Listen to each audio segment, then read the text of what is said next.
Em nome da Comissão Eleitoral, nós agradecemos a presença de toda a comunidade acadêmica e passamos a palavra ao presidente da comissão, professor Eduardo Pinto Filgueiras, para sua saudação.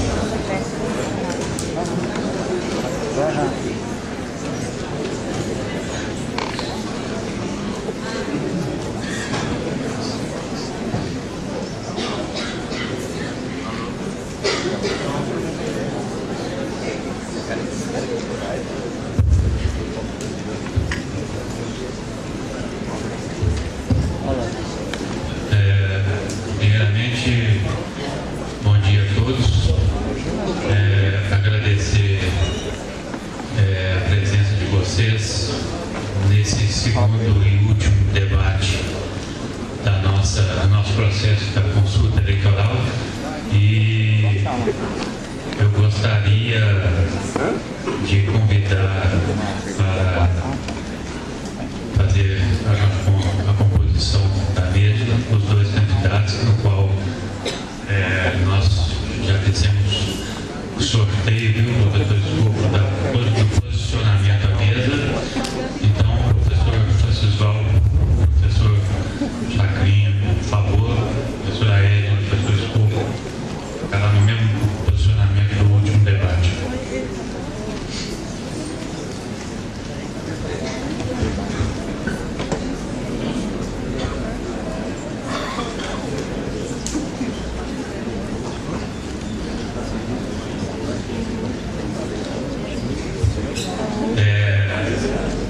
Antes de a gente passar ao debate em si,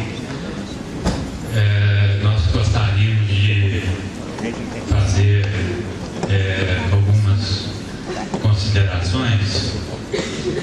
É o seguinte: a comissão ela é formada, para quem não conhece as normas ou não teve a oportunidade de vê-las, são dois representantes do corpo docente, dois técnicos administrativos e um da pós e um da graduação.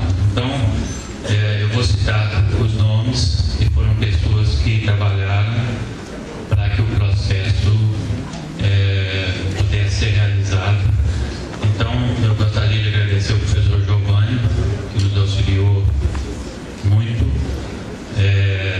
a Lilian, que é representante dos técnicos, a Ismene, o Guilherme é da pós-graduação, não pôde estar aqui hoje, e a Natália também, que em função, a Natália é a nossa aluna, ela em função também dos compromissos do DCE, não teve tanta oportunidade, mas nos momentos que esteve presente, ela sempre teve as boas ideias e bons argumentos para nós chegarmos a um consenso comum.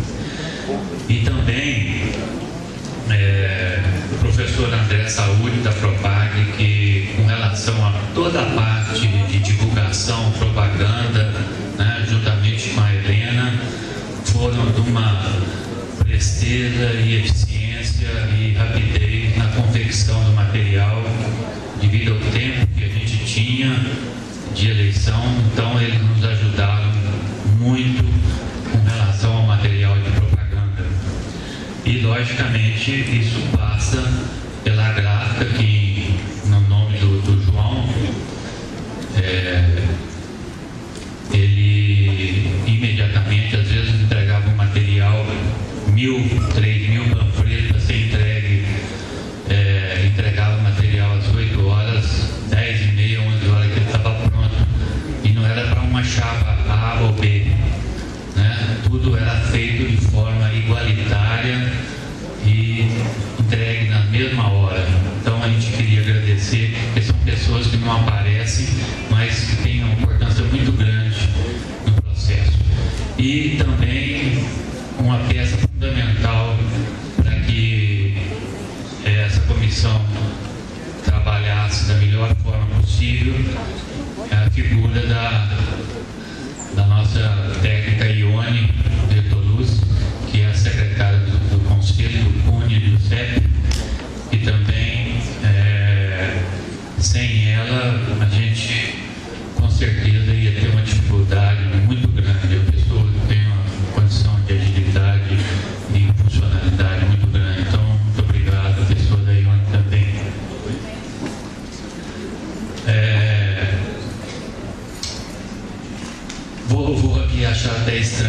mas vou agradecer também os dois representantes da chapa.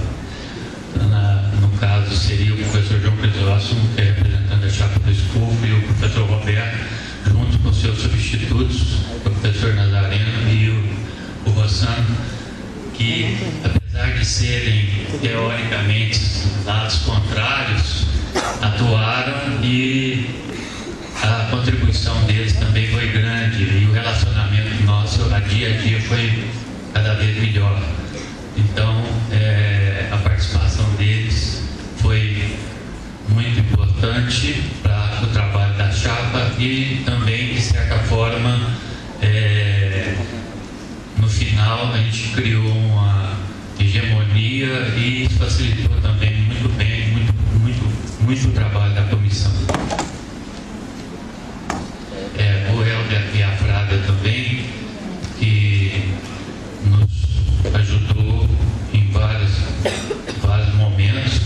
O Rodrigues, que era suplente, também, apesar de ser suplente, toda vez convocado se fez presente. Bom, então, vocês veem que é uma turma bastante grande que está envolvida no processo e nós agradecemos então dessa forma.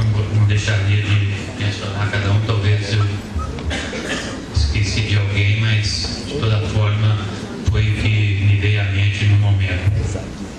Bom, só ressaltando que pelas normas, né, nós não podemos ter aqui nenhuma faixa. No último debate teve uma faixa que não era nem mesmo voltada a algum candidato, era um pedido de ordem geral. Então, faixa ou manifestação por escrito é proibido pelas normas.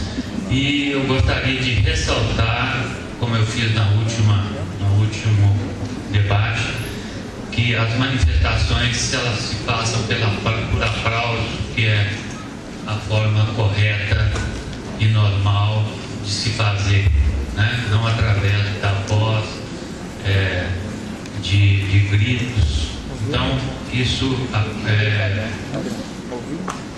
espero que a gente, no ambiente e na condição que nós estamos, que o debate possa seguir da mesma forma que foi o último, né? Uma conduta de cada um na condição que nós temos aqui dentro da universidade, como técnico, como aluno e como professores que somos. Eu vou devolver a palavra então ao nosso moderador, para que ele possa fazer um breve relato das regras do debate. Muito obrigado. Este segundo e último debate, ele segue os mesmos moldes do anterior, sendo a previsão de 134 minutos entre perguntas e respostas, ou seja, 2 horas e 14 minutos, naturalmente se estendendo devido aí a alguma alteração que possa ocorrer. O objetivo do debate é exclusivamente apresentar e defender as propostas, ideias de gestão para os próximos 4 anos no cargo disputado. Todos os candidatos terão as mesmas condições de tempo e exposição.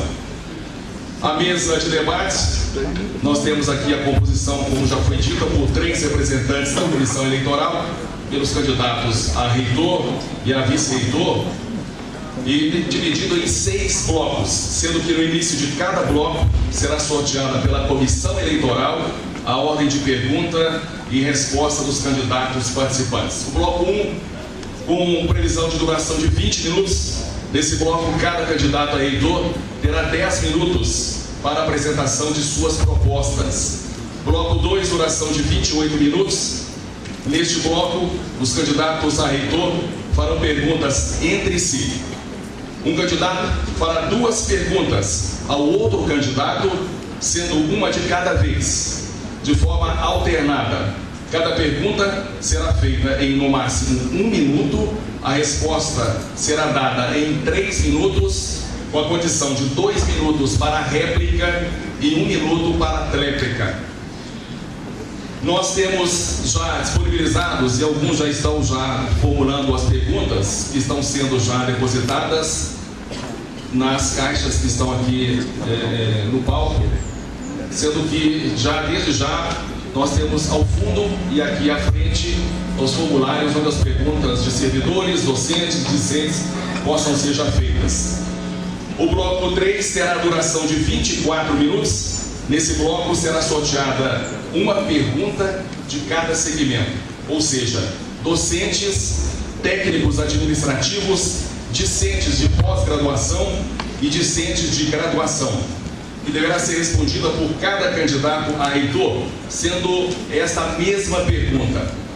Serão disponibilizadas, como nós já dissemos, as urnas que aqui estão, e as perguntas serão feitas por escrito e colocadas nas urnas durante a realização do bloco 1. E a pergunta será sorteada e lida pela mesa, e o candidato terá 3 minutos para a resposta. O bloco 4, com duração de 24 minutos. Nesse bloco, cada candidato deverá responder alternadamente a uma pergunta de cada segmento. Serão perguntas diferentes. As perguntas serão feitas por escrito, colocadas nas urnas que nós já citamos, e a pergunta sorteada e lida pela mesa, o candidato terá 3 minutos para a resposta. O bloco 5, com duração de 28 minutos, nesse bloco os candidatos à vice-reitoria farão perguntas entre si. Um candidato fará 2 perguntas ao outro candidato, sendo uma de cada vez, de forma alternada. Cada pergunta será feita em no máximo 1 minuto, a resposta será dada em até 3 minutos, com 2 minutos para a réplica e 1 minuto para a tréplica. Finalmente, o bloco 6, com duração de 10 minutos. Nesse bloco, os candidatos a reitor disporão de 5 minutos para cada um, para suas considerações finais. As perguntas que posteriormente serão sorteadas, elas não serão identificadas e serão previamente aprovadas pela comissão eleitoral para evitar possíveis conteúdos não condizentes com o processo, ofensas, acusações, perguntas pessoais. E estas, posteriormente sorteadas e feitas, serão instruídas para os sorteios futuros. Vamos inicialmente então pedir à comissão eleitoral que faça o sorteio, portanto, do candidato que fará aqui o uso dos seus primeiros 10 minutos no bloco inicial.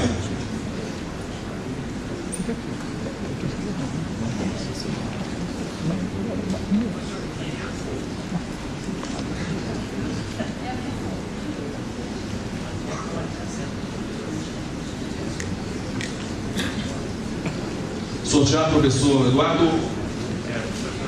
Professor Escofro inicia, portanto, o primeiro bloco com o tempo de 10 minutos para a apresentação de suas propostas.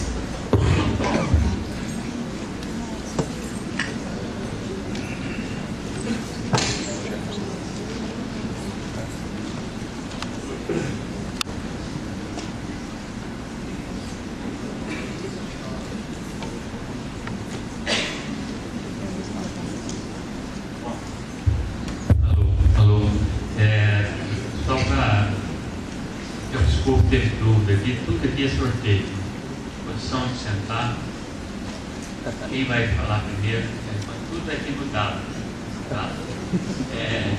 Eu gostaria que, se vocês tivessem algum problema de audição com relação ao microfone, já me avisaram aqui que tem um que já mandaram buscar pilha, se tiver algum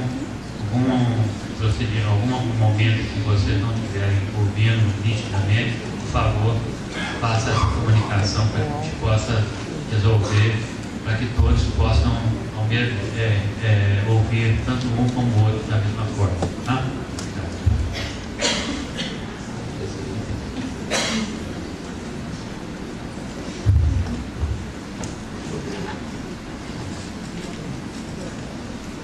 Bom dia a todos e a todas. Eu gostaria de cumprimentar primeiramente a mesa, o professor Eduardo,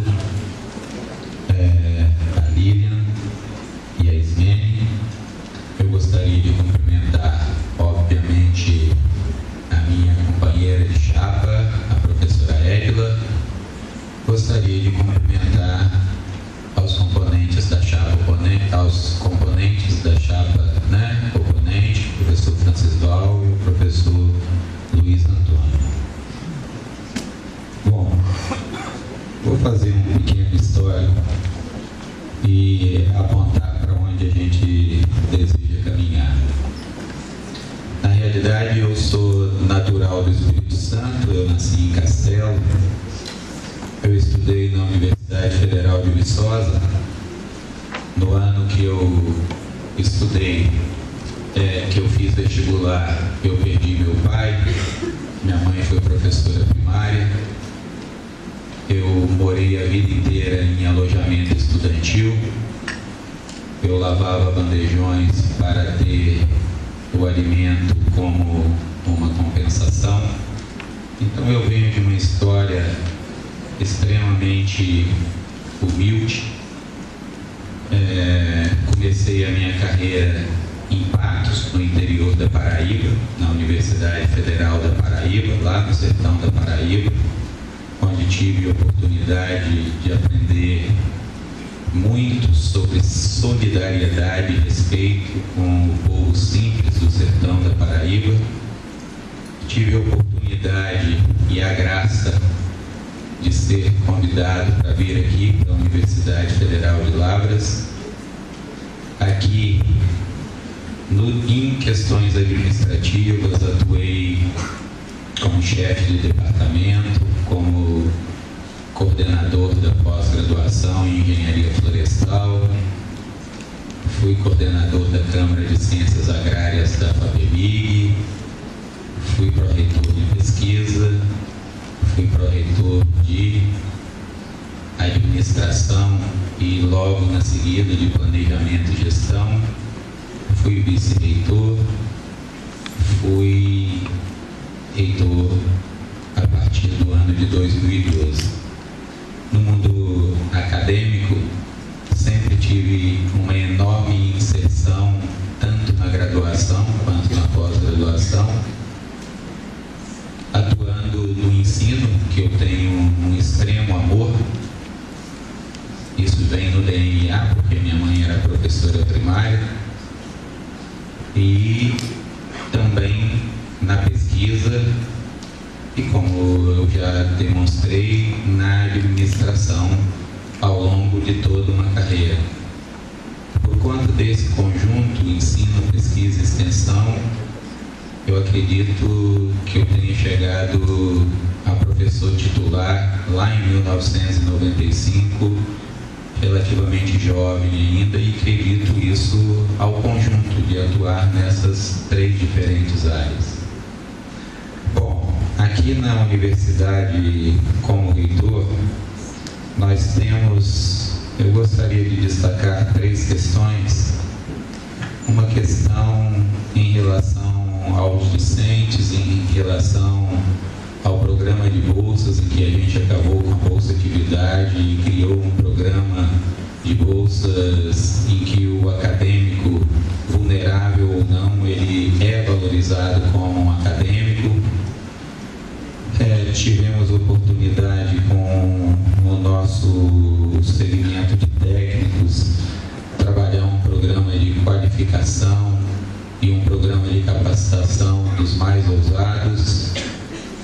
Tivemos a oportunidade de construir uma solução que incomodava muito aos docentes, que tinham que fazer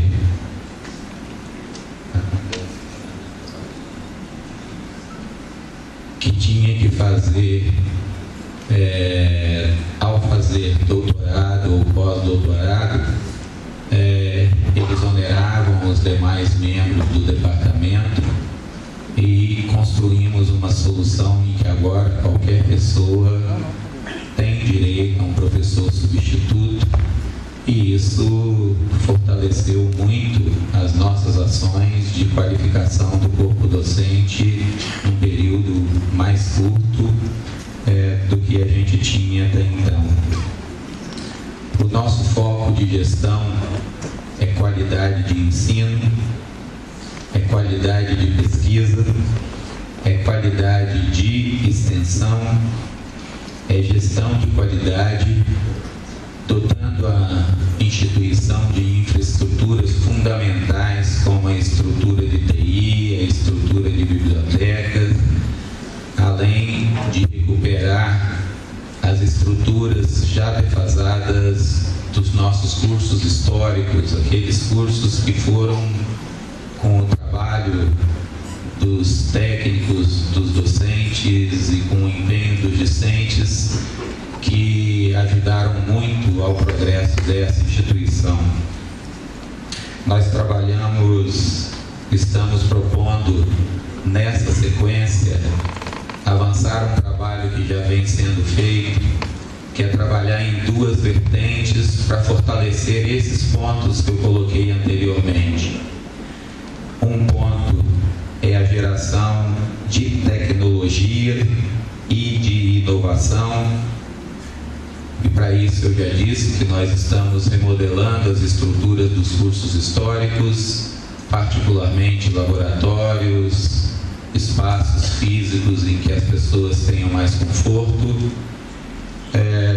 Estamos em fase em que a gente já enxerga a conclusão do parque tecnológico, né? Criamos as engenharias, a pedagogia, a medicina, e acreditamos muito que a integração desses cursos com a nossa área histórica vai ser um agente muito contundente nessa questão da geração de inovação e tecnologia.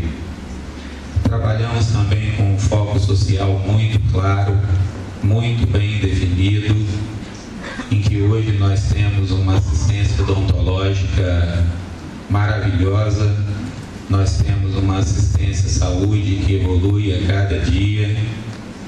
A gente participa efetivamente das negociações dos planos de saúde, até porque os planos de saúde são da UFLA, em que a gente utiliza parceria com os sindicatos para ser mais democrático.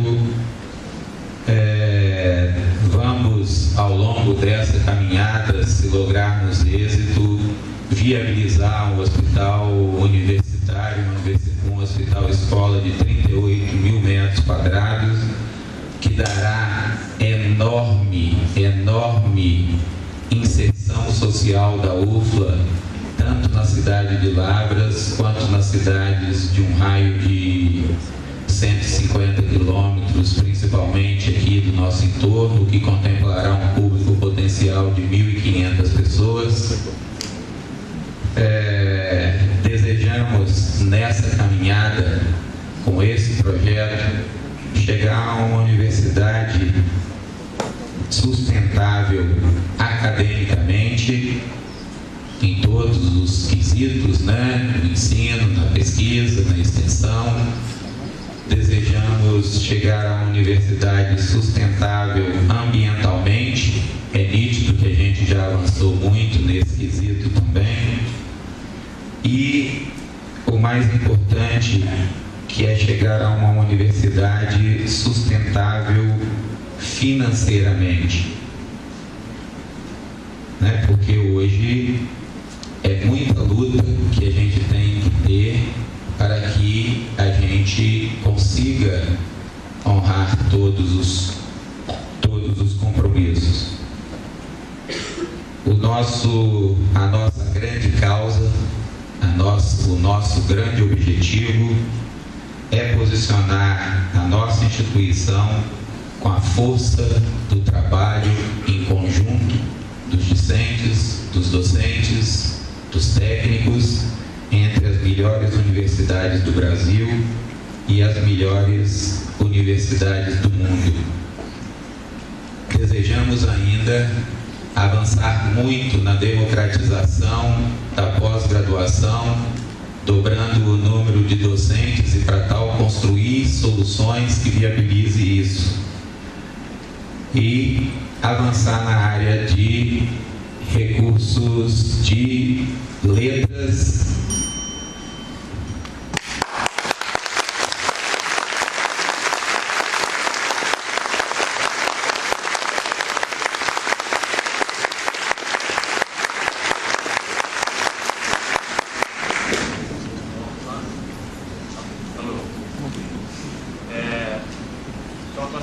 finalizar, eu contei aqui, tem 13 cadeiras vazias aqui na frente. O pessoal que tem interesse de se aproximar. Nós temos 13 cadeiras no conjunto. Professor Francisval, o senhor tem igualmente 10 minutos nesse primeiro bloco para a apresentação de suas propostas. Primeiramente, eu quero cumprimentar a todos presentes, todas e todas presentes, cumprimentar a Comissão Eleitoral, que tem conduzido de forma responsável, brilhante, esse processo importante para a nossa universidade. Cumprimentar o nosso colega, companheiro de chapa, professor Luiz Antônio, carinhosamente apelidado de Chacrinha, em toda a nossa comunidade. Quero cumprimentar também os nossos colegas, professores também, José Roberto e Edila, que estão participando conosco desse processo eleitoral, compondo a outra chapa. E iniciar a nossa fala dizendo que privilégio nosso de poder participar desse momento tão importante para a nossa universidade, um momento que nós entendemos de extrema riqueza também pela experiência, pela vivência nesses 20 e poucos dias que nós estamos nesse processo, e dizer que nós entendemos que estamos contribuindo de forma efetiva para que a nossa universidade reflita e a nossa universidade avalie que tipo de universidade nós queremos. Nós temos algumas situações que eu gostaria de relatar aqui antes de colocar algumas propostas que nós trabalhamos, apresentamos para as unidades, e dizer também que foi um prazer nosso, durante todo esse período, visitar os departamentos, visitar os setores, visitar aquelas unidades, e onde nós pudemos conhecer um pouco da UFLA invisível que muitos não têm condições de enxergar. Então, desde já, nós queremos expressar a nossa gratidão e dizer que nos sentimos bastante vitoriosos com essa oportunidade, né, de conhecer mais da nossa universidade. Dentro do objetivo de apresentar algumas propostas, apresentar, né, por que de nós nos credenciarmos a concorrer, a pleitear a reitoria da Universidade Federal de Lavras, é importante a gente fazer um breve diagnóstico e analisar, né, diante dos números que são apresentados, diante dos indicadores que são apresentados, e diante do que nós conseguimos enxergar, pelo menos, né, a boa parte da comunidade. Esse projeto que está sendo colocado, será que é o melhor projeto e foi discutido de forma conjunta com a comunidade? Então, isso foi um dos motivos, né, que nos motivou a apresentar uma proposta alternativa. Nós não somos contra a Universidade Federal de Lavras, pelo contrário, nós não somos contra, né, a pessoa dos nossos colegas, professores, oponentes, pelo contrário. Nós entendemos que podemos contribuir de uma forma diferente, com uma gestão diferente da nossa universidade. Então, para iniciar a nossa conversa, a gente quer ressaltar esses pontos que entendemos ser de importância para toda a comunidade também. Dentre um dos pontos importantes, nós diagnosticamos, nós conhecemos a nossa instituição, a origem de nossa instituição, que iniciou com as ciências agrárias, com uma escola isolada, e quando nós nos transformamos na Universidade Federal de Lavras, então um regimento geral, um estatuto foi trabalhado, foi redigido, e de lá para cá, praticamente, nós não tivemos uma revisão, não tivemos uma análise mais crítica. E nós sabemos que a universidade daquele momento, de mais de 20 anos atrás, não é a mesma universidade de hoje. Nós sabemos que outras áreas do conhecimento, elas foram inseridas na universidade, ela agora está tomando essa dimensão de universidade. E, em função disso, nós entendemos que nós temos aqui, nossa estrutura hoje é uma estrutura bastante centralizadora. E essa estrutura, ela leva alguns possíveis erros que podem sair caro para a nossa comunidade. Diante dessa situação, nós estamos propondo, como um primeiro ponto, para repensar a nossa universidade, uma convocação de um estatuinte. O que é isso? É algo extraordinário, um bicho de 7 cabeças? De maneira alguma. Nós temos hoje várias universidades federais que estão fazendo esse processo, que estão discutindo que tipo de universidade ela quer ser. E entendemos que a nossa Universidade Federal de Lavras, ela deve fazer isso também, em comum acordo com todas as categorias que envolvem, que compõem a nossa comunidade. Então não pode ser um projeto individual ou de um pequeno grupo, tem que ser um projeto coletivo, um projeto que, nessa reflexão, nós vamos conseguir entender o que nós queremos, qual universidade nós queremos, qual universidade a nossa comunidade deseja. E é interessante também que, quando a gente propõe uma convocação de um estatuinte, ela tem outra finalidade também, de internalizar em cada um de nós que compomos a comunidade universitária a missão, a razão de ser da nossa universidade.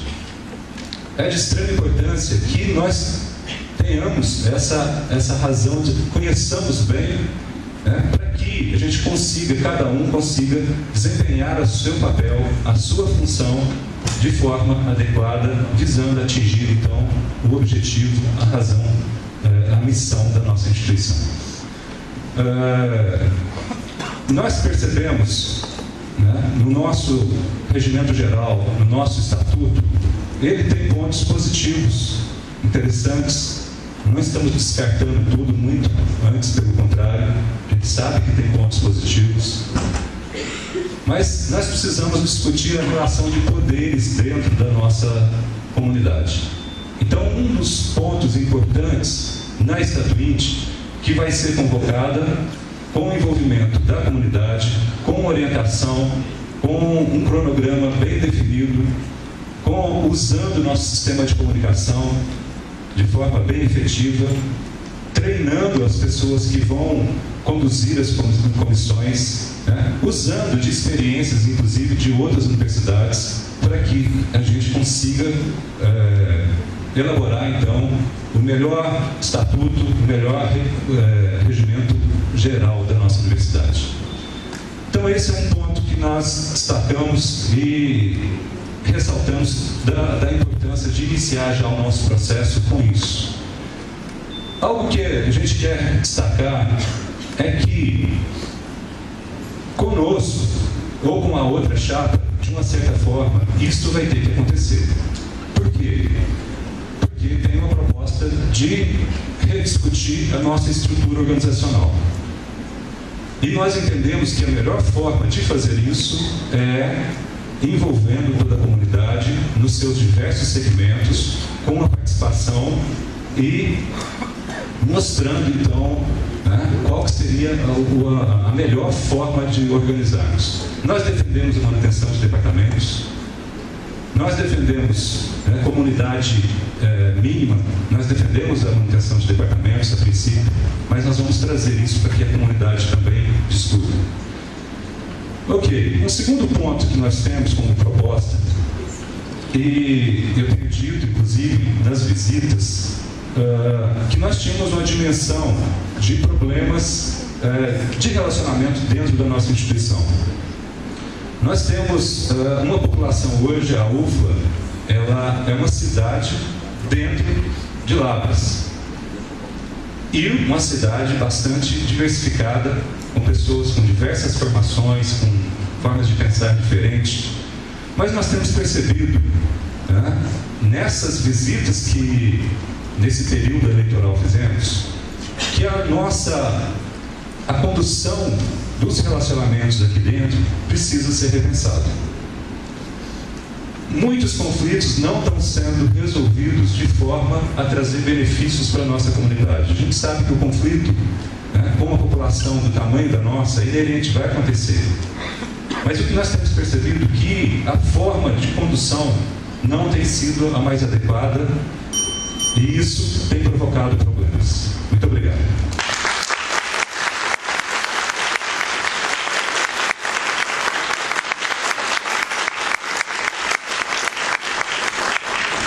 Vamos ao bloco 2, com duração de 28 minutos. Nesse bloco, os candidatos a reitor farão perguntas entre si. Um candidato fará 2 perguntas ao outro candidato, sendo que uma de cada vez, de forma alternada. Cada pergunta será feita em, no máximo, 1 minuto. A resposta será dada em até 3 minutos, com 2 minutos para a réplica e 1 minuto para a tréplica. Vamos ao sorteio, portanto, de quem fará a primeira pergunta ao seu oponente.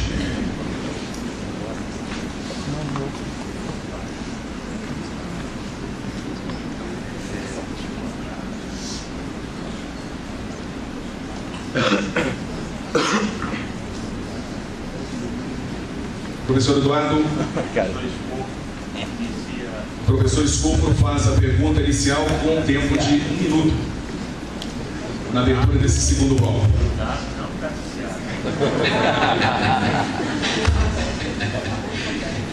Bom, então ele tem um bom indício que a gente está sempre sendo o primeiro.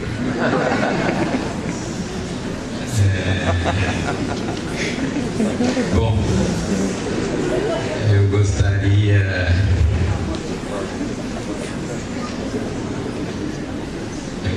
de fazer uma pergunta, professor Francisvaldo.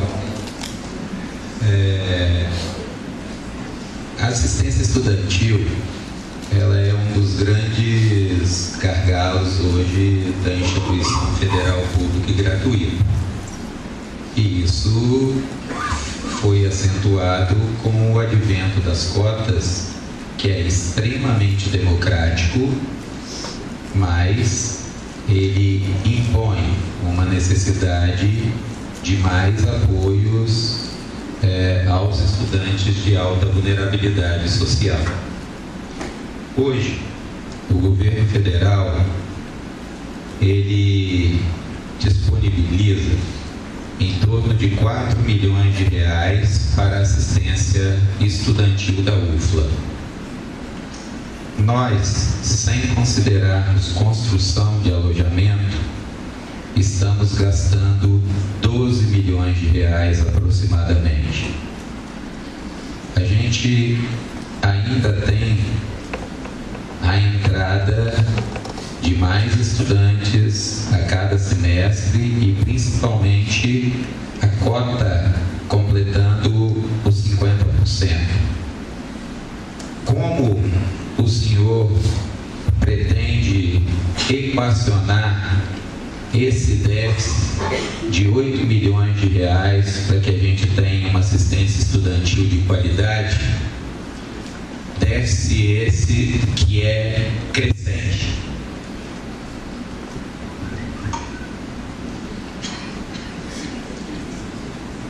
Professor Francisvaldo, só tem 3 minutos para a sua resposta. Professor José Roberto, o lema da nossa chapa, e nós entendemos que é dessa forma que funciona, a UFLA é maior do que qualquer um de nós.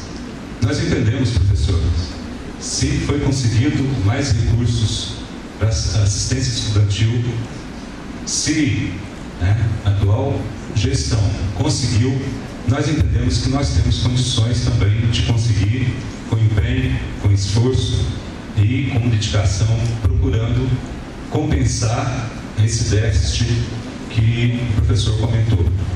Mas eu gostaria de ressaltar alguns pontos aqui, mesmo com o que foi dito. Nós temos uma série de problemas na assistência estudantil hoje, professor. Nós temos problemas básicos, como, por exemplo, a falta de uma política de integração de cadastros. Na visita que fizemos, nas conversas que tivemos com estudantes, nós percebemos que um estudante, por exemplo, o senhor mencionou, o que entra por cota, ele tem que apresentar uma documentação.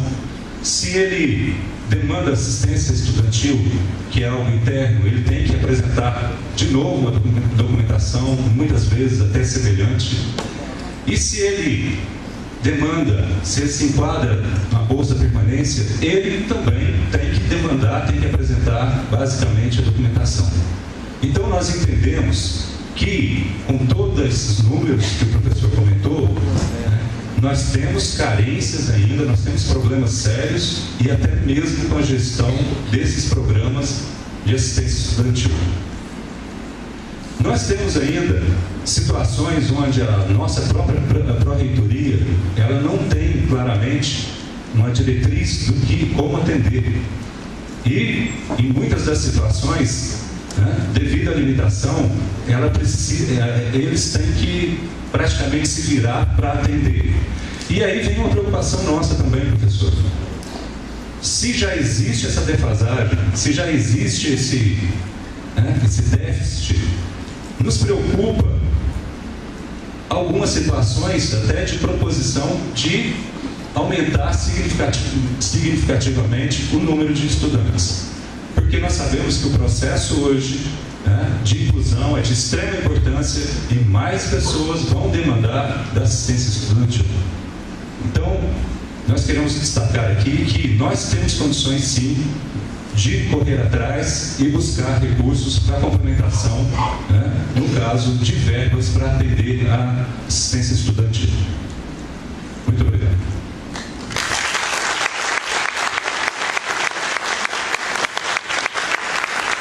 Professor, desculpa, 2 minutos, por gentileza, para a sua réplica. Bom, professor, você não respondeu a pergunta, Você foi evasivo. Eu queria dizer para você que um dos maiores ganhos da população brasileira, que é o nosso patrão, porque é ela que com seus impostos nos financia, é ter tido o alento de dar oportunidade às pessoas entrar na universidade pública e gratuita. Essa inclusão, ela é uma inclusão que tem um valor extraordinário para o país e para as famílias. Na realidade, para você conseguir recursos extras, não basta chegar lá no MEC e pedir recursos extras. Senão a UFRJ já teria resolvido o déficit de 350 milhões que ela tem para fechar o ano. Chegaria lá, pediria dinheiro e pronto. É preciso construir soluções, é preciso ter projeto, é preciso ter contato, é preciso ter credibilidade, é preciso saber buscar as pessoas certas. E o tempo para se construir isso não são 6 meses nem 1 ano. E até lá, os nossos estudantes vão perder as bolsas, o RU vai ter que aumentar o valor, porque você falou questões de que não tem diretriz. Tem sim, professor. Você está mal informado, porque o projeto de bolsas da nossa universidade, ele foi aprovado no Conselho de Ensino, Pesquisa e Extensão. Ele é um projeto que valoriza o acadêmico de maneira institucional.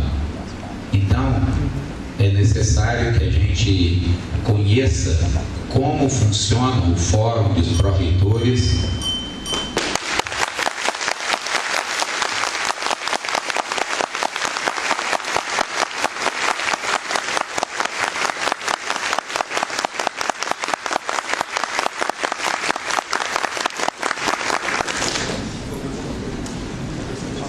Minuto para a sua tréplica. Professor, do jeito que foi colocado, nós deveríamos acabar também com a reeleição e permitir que se tenha uma dinastia aqui. dessa forma, né, nós não temos condições. Dessa forma, nós não temos condições, então, de um gestor novo, de um gestor que reivindica também o cargo máximo da instituição, de nunca ter acesso. E aí, nós ferimos, inclusive, princípios básicos da administração pública, a impessoalidade. Nós sabemos que o gestor ele tem um papel importante, mas nós sabemos também que a universidade ela é maior do que qualquer um de nós. É isso que nós acreditamos. Nós acreditamos que nós teremos condições também de buscar recursos, de buscar situações que permitam dar continuidade aos programas nossos de assistência estudantil. Nós acreditamos firmemente nisso. E quando eu disse a respeito das políticas...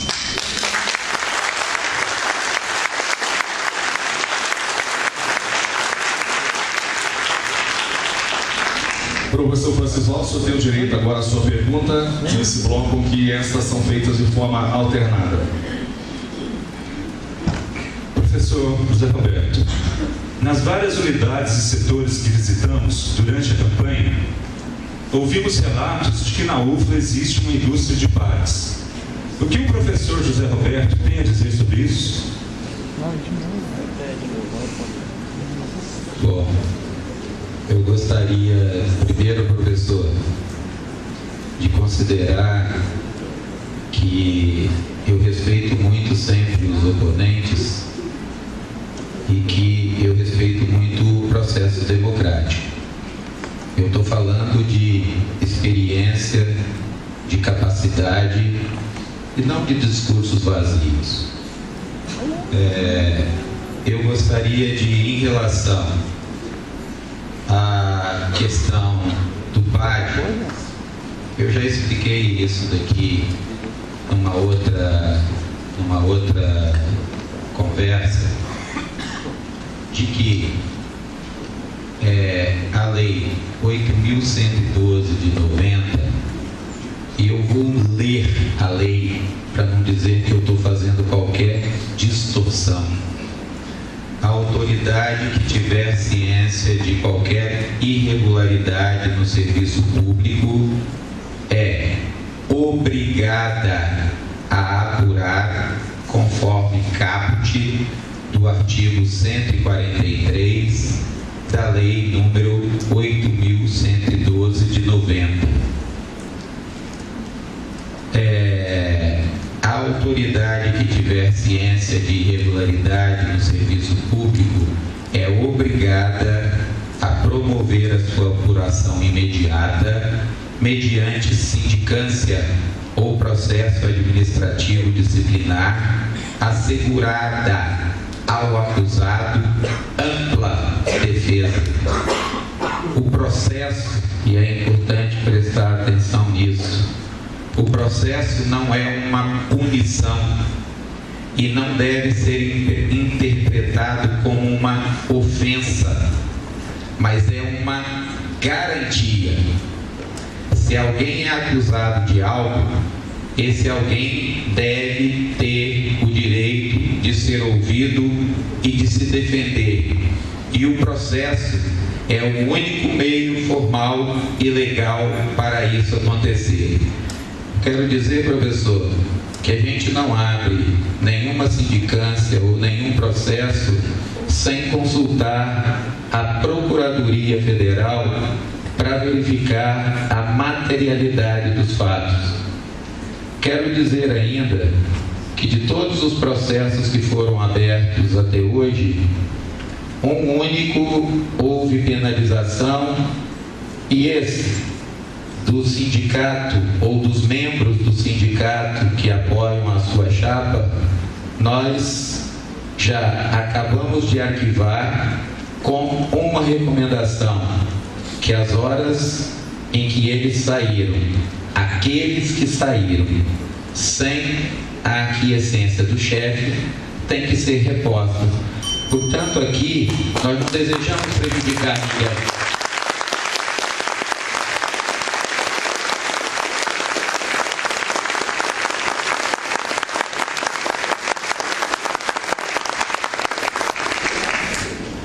Sua réplica, 2 minutos, professor. Professor, nos preocupou muito ao buscarmos informações a respeito dos processos administrativos na UFLA. Eu tenho aqui, em 2012, nós tivemos um processo instalado, 2013, 7 processos instalados, 2014, 43 processos instalados, 2015, 10 processos instalados, e eu entendo esse número aqui por 2 motivos. Greve, nós tivemos um período grande de greve, e também processo eleitoral.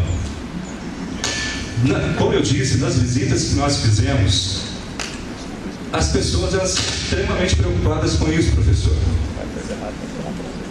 O que tem sido relatado, que esse instrumento tem sido utilizado como um instrumento de intimidação.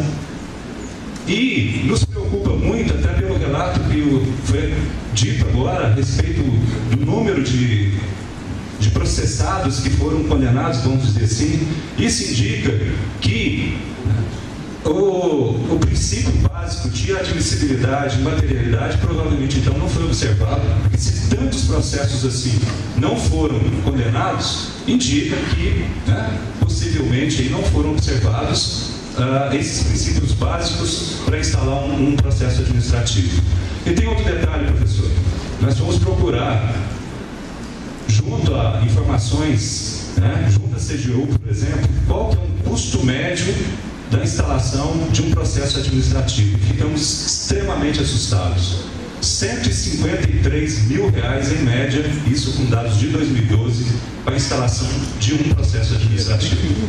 Então, se fizermos as contas aqui na UFLA, onde uma comissão foi designada, provavelmente com 3 docentes ou 3 docentes em técnico, ou a composição que seja, imagina para a nossa instituição o custo desses processos instalados.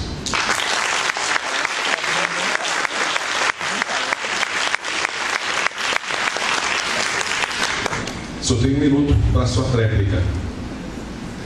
Bom, professor, eu quero dizer que todas as pessoas das comissões são da instituição e elas têm que trabalhar 40 horas e elas recebem para isso. E que, portanto, esse jogo de custo seu aí é uma pura balela. Eu quero dizer ainda que nós só abrimos qualquer processo depois do parecer da Procuradoria Federal. Nós não somos irresponsáveis. A admissibilidade é definida pela Procuradoria Federal. Agora, eu queria dizer que, pela minha formação pessoal e religiosa, inclusive, a gente tem uma dosimetria muito adequada, de maneira que, com o carinho que a gente tem para com os técnicos, a gente trabalha numa dosimetria absolutamente adequada.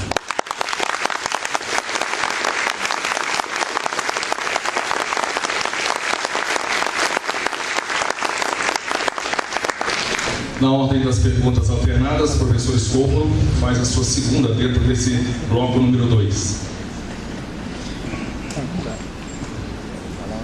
Bom, no último debate, professor, o senhor considerou muito sobre o crescimento da UFLA e sobre os passivos que ficariam. E eu deixei muito claro que não ficariam passivos. Nós, em reuniões que nós fizemos com os departamentos ao longo da gestão, nós estabelecemos uma série de compromissos cujo critério foi que essas ações teriam que ter impacto direto na qualidade do ensino, da pesquisa e da extensão. Todos esses projetos, em maior ou em menor intensidade, já foram iniciados. Alguns em fase de projeto e outros com estrutura em andamento. como procederá para honrar esses compromissos?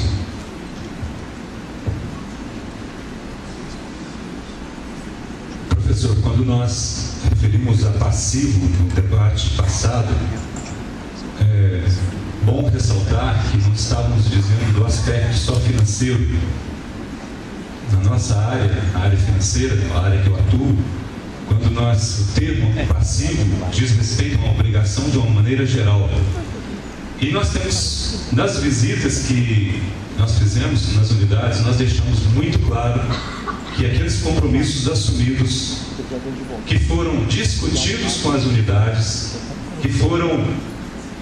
que as unidades entendiam que seriam importantes para a própria consolidação da unidade, para a própria estruturação da unidade, nós assumimos o compromisso, sim, também de dar continuidade.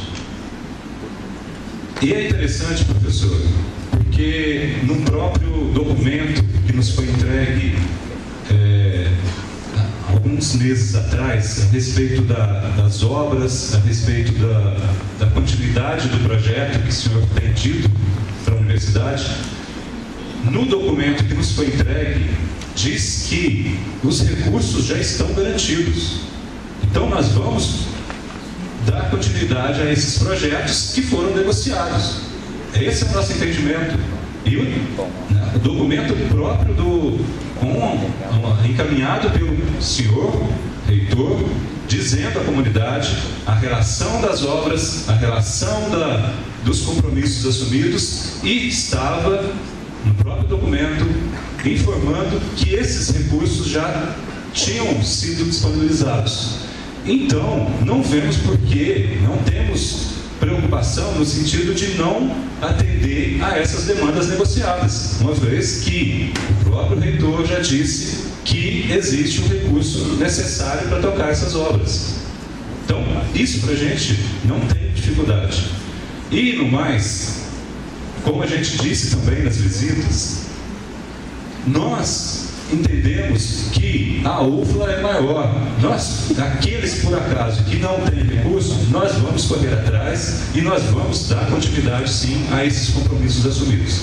Logicamente, dentro daquelas condições de onde a unidade foi ouvida, onde foi discutido e aquela unidade entendeu que é importante, que é importante para a consolidação, né, para o crescimento daquela unidade. Então, professor, pode ficar tranquilo que nós vamos dar continuidade sim, né? A nossa política não é semelhante à de um prefeito de interior, onde o que ganha era da oposição, ele vai interromper obra.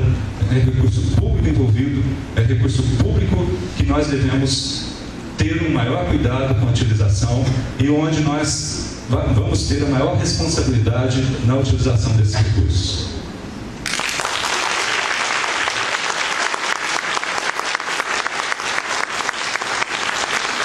Professor Foucault, 2 minutos para a réplica. Até agora, né, professor Francisval? Embora seja nítido, e o senhor sabe que o meu discurso sempre, porque você sempre participou de posses conosco, que a nós basta um infarto e que a instituição continua. E que nós somos extremamente pequeninos nessa questão. Mas eu fico muito feliz de ouvir você falar que você vai trabalhar em cima daquilo que a gente conquistou. Porque até agora eu não consegui ouvir uma única frase sua de como você vai conseguir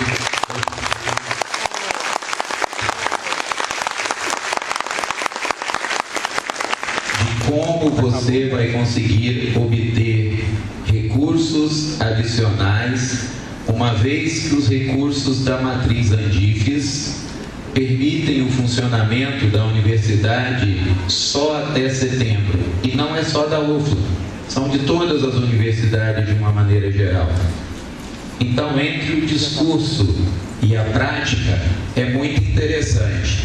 Mas você não sabe o grau de felicidade que você nos dá ao ao reconhecer a competência dessa gestão, que é humilde e trabalha para servir a comunidade, em que você até agora só consegue dar respostas em cima daquilo que a gente garantiu que existe.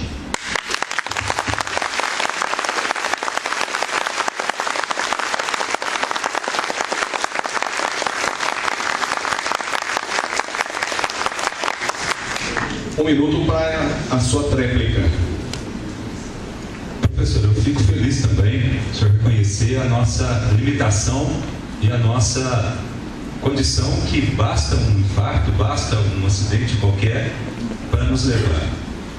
Então, professor, eu estou simplesmente relatando, esses compromissos que o senhor assumiu, eu estou relatando que o senhor já disse que tem os recursos garantidos. O senhor perguntou a respeito disso, desses compromissos assumidos.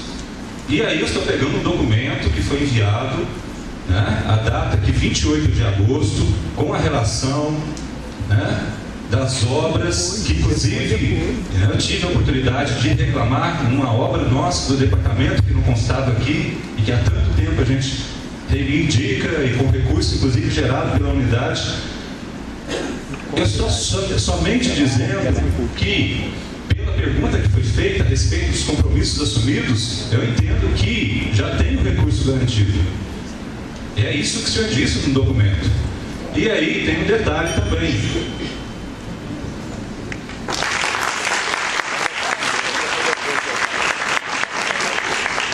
E para fecharmos esse segundo bloco, a pergunta do candidato professor Francisval ao professor Escofa.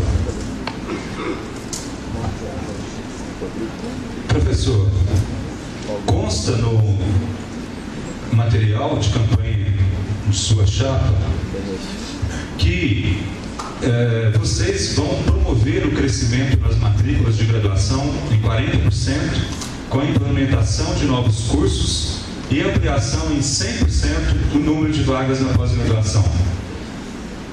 Na atual situação do país, na atual situação da universidade, é viável essa expansão?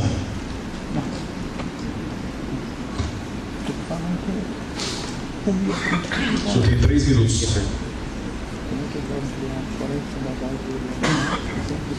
Bom, professor, eu não sei se você conhece que há uma lei, que é o Plano Nacional de Educação, que foi aprovado no ano passado.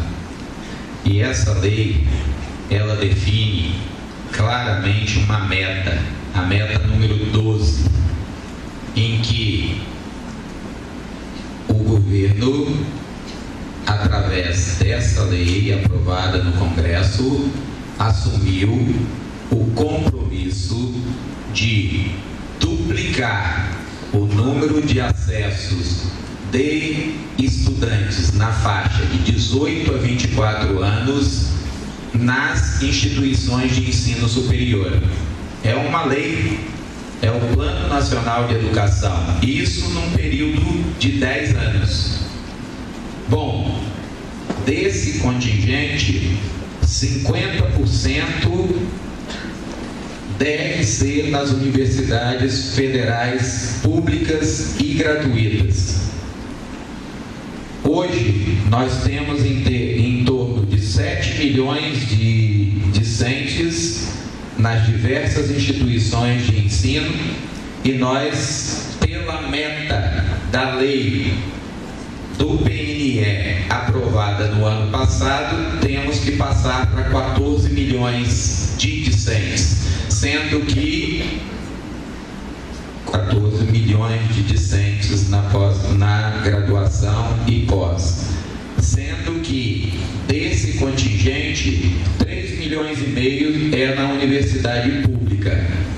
Portanto, como a lei é uma lei aprovada, nós estamos já negociando com o governo as possibilidades reais de concretização das metas, pelo menos no caso da UFLA, para então, com dados concretos, chegar à instituição, apresentar aos nossos conselhos conselhos e os conselhos decidirem se uma universidade que é mantida pelo imposto do contribuinte brasileiro deve se doar, deve incluir, deve contemplar aquelas pessoas que nunca tiveram acesso ao ensino superior.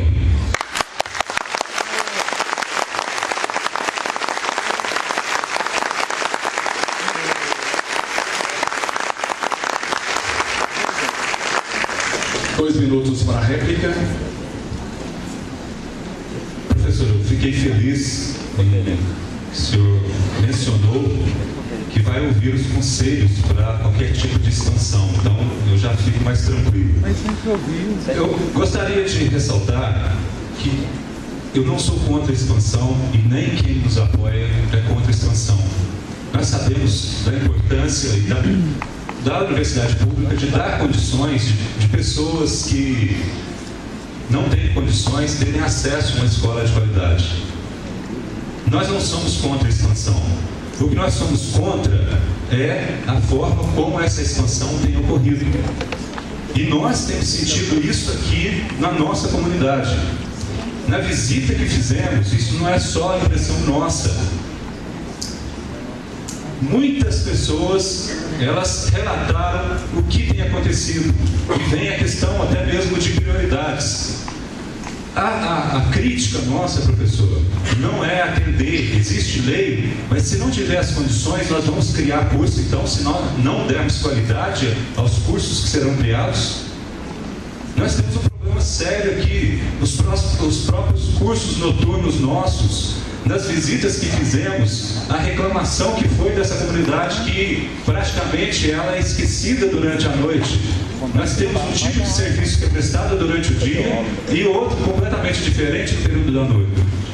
A crítica nossa, professor, não é um projeto de expansão, mas como tem sido feito e onde muitas prioridades têm sido dadas em função mesmo da atual conjuntura.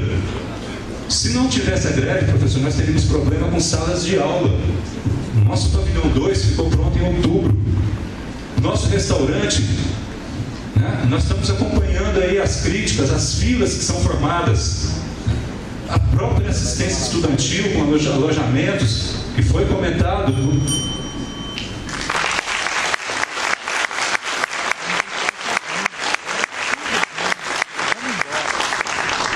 Um minuto para a tréplica. Professor, você é uma pessoa honrada e não combina com você o tom do deboche e do desrespeito. Eu vou poder continuar?